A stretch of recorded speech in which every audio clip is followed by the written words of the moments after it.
বাংলাদেশ প্রকৌশল বিশ্ববিদ্যালয় ভর্তি পরীক্ষা 2025-26 শিক্ষাবর্ষের তৃতীয় পর্যায়ে ভর্তি কার্যক্রম সম্পন্ন হওয়ার পরে চতুর্থ পর্যায়ে ভর্তি বিজ্ঞপ্তি প্রকাশ করা হয়েছে। চতুর্থ পর্যায়ে ভর্তি বিজ্ঞপ্তিতে কত মেধাক্রম থেকে কত মেধাক্রম পর্যন্ত ডাকা হয়েছে সেই সংক্রান্ত নিয়ে বিজ্ঞপ্তি প্রকাশ করা হয়েছে বাংলাদেশ প্রকৌশল বিশ্ববিদ্যালয়ের ওয়েবসাইটে।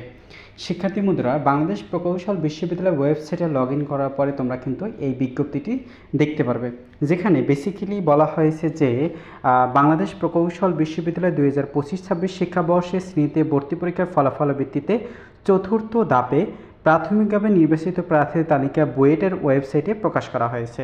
অর্থাৎ চতুর্থ পর্যায়ে যারা সাবজেক্ট পেয়েছে তাদেরকে নির্বাচিত প্রার্থীদের তালিকা বুয়েট ওয়েবসাইটে প্রকাশ করা হয়েছে এবং তাদের ভর্তি কার্যক্রম এবং সাক্ষাৎকার কবে অনুষ্ঠিত হবে সেটা নিয়েও কিন্তু প্রকাশ করা হয়েছে। তবে ওয়েবসাইটের এই যে বিজ্ঞপ্তির নিচে আসার পরে দেখতে পারবে যে কত মেধাক্রম থেকে কত মেধাক্রম পর্যন্ত কত তারিখে অনুষ্ঠিত হবে।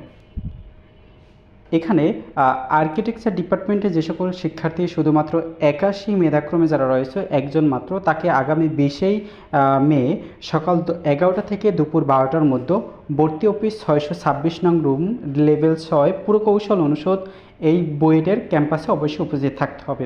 আর ইঞ্জিনিয়ারিং ডিপার্টমেন্টে যারা রয়েছে তোমাদের আগামী 20 মের মধ্যে সকাল 11টা থেকে দুপুর 12টার মধ্যে এই যে মেধাক্রমগুলো রয়েছে, যেখানে 1375, 1376, 1377, 1378, 1379, 1380, 82, 83, 91, 95 মাত্র 10 জনকে আগামী ভর্তি অফিস 626 নং লেভেল 6 প্রকৌশল অনুষদে অবশ্যই উপস্থিত থাকতে বলা হয়েছে। এখন শিক্ষার্থী বন্ধুরা, তোমাদের যে এই যে শিক্ষার্থীরা যাদেরকে মেধাক্রম ডাকা হয়েছে এরা কিন্তু অলরেডি সাবজেক্ট প্রোভাইড করা হয়েছে।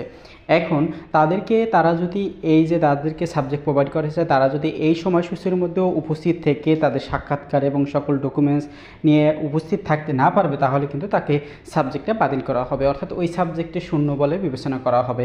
অতএব এই তারিখে এইখানে যে 10 জন শিক্ষার্থী রয়েছে তোমাদের অবশ্যই উপস্থিত থাকতে হবে। উপস্থিত না থাকলে কিন্তু তোমাদের সাবজেক্টটা বাতিল হয়ে যাবে। এখন পরবর্তীতে যদি শূন্য আসন থাকে সেক্ষেত্রে তোমাদের কিন্তু পঞ্চম মেধা তালিকা প্রকাশ করা হতে পারে। এখন তোমাদের নিশ্চয়তা দেব না যে তোমাদের পঞ্চম মেধা তালিকা প্রকাশ করা হবে, কারণ পঞ্চম মেধা তালিকা তোমাদের দেওয়ার এনশিওর না। তোমাদের চতুর্থ মেধা তালিকায় সর্বশেষ 2025-26 শিক্ষাবর্ষে ভর্তি কার্যক্রম সম্পন্ন হতে পারে।